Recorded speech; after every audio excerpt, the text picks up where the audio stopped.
Dream of the Okay, number 6. Dream of endless. The embodiment of the collective unconsciousness. But again, like we're The talking third. about iconography here, in my opinion. Like that has to be part of this list. And I'm like, over Doom? That's what I'm trying to.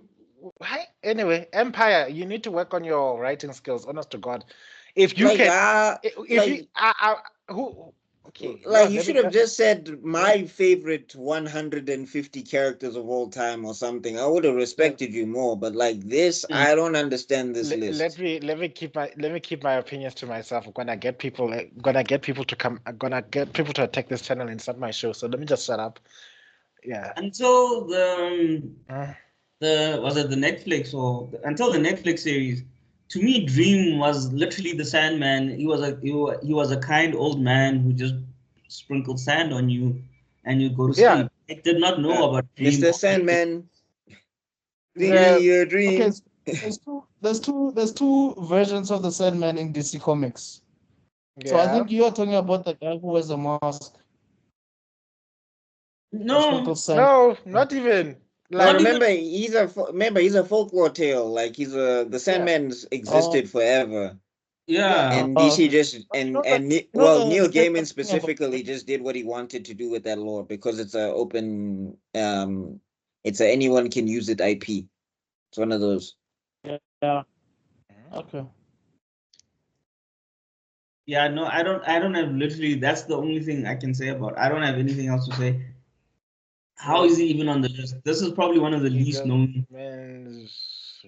least known Okay. So characters like for on I'm him this. thinking. to be higher than someone like Spawn.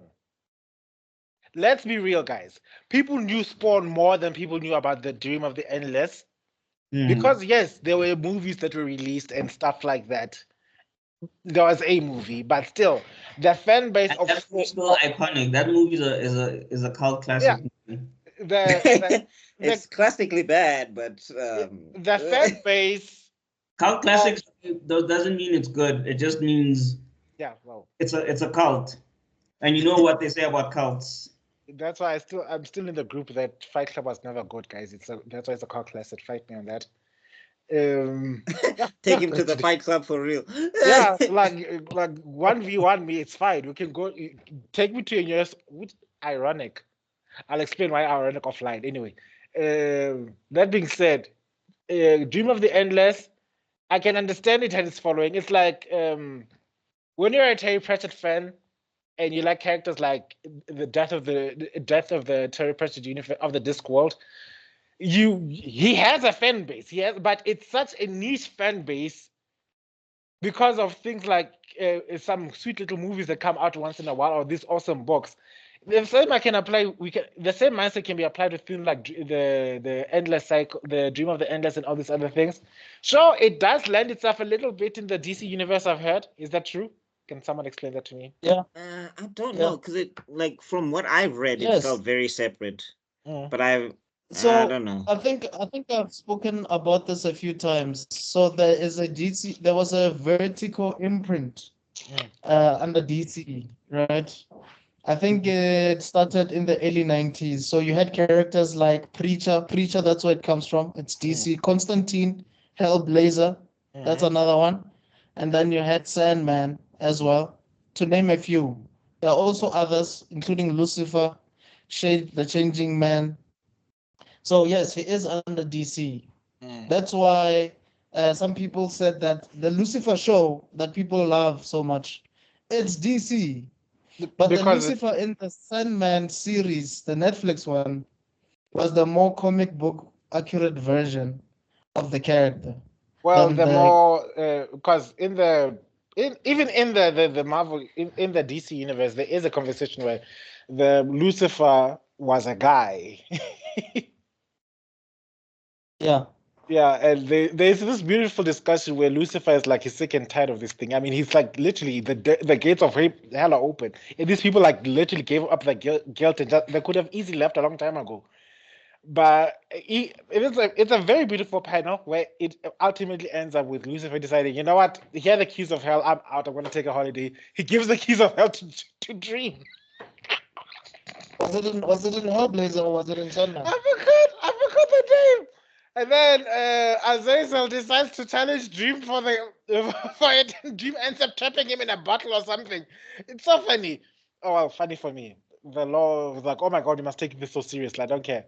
That being said, like, guys, if it wasn't for the fact of the Dream series that came out recently and all these things, would any of us actually know about the Endless?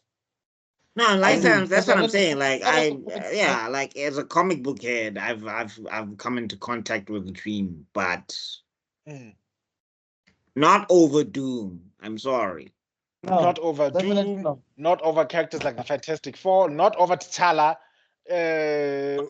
So over Magneto, over. I'm trying to understand the characteristic because I can understand how just because yes, Dream, and the other characters of the other characters of the Endless are extremely powerful. I think that just short of being one of the most OP characters in the entire in the comic universes, Yeah. we can Yeah. agree on that. So on a power scaling, I do understand why they'd be like this high up if they had to put up a power scaling. There are other more But we're powerful not beings, but I'm saying but we're not dealing with power scaling because Joker is number 8. like Joker's number So 8. So what impact does this character have? So yeah, does it deserve to be on this list, guys? I don't know. I Maybe mean, top again, 200. Maybe top I don't even 200. think it. Like I don't even think he should make top 50. Honestly. No, over Yeah. Spawn. That's the other thing. I mean, people we were wondering why Spawn was even on the list, and now I've got Dream of the Endless. I think there was an episode ago where I described all the incredibly crazy family they have. Look, I mean, shout out to Netflix. Your guys killed another live adaptation, right? So like, good job. That thing I was watching it again recently. I was having And a bit. somehow they managed to renew it for a second season because you know I, Netflix loves making a good I, first season and canceling the I, show. Uzoba and a shame. It's very got to cancel because of this Neil Gaiman nonsense. But that being said, the things about the Dream Lord and how the story ends also is another thing that gets me going. Like, why would you even put this in the list when you know the ending of the story? Anyway, next. hashtag no spoilers.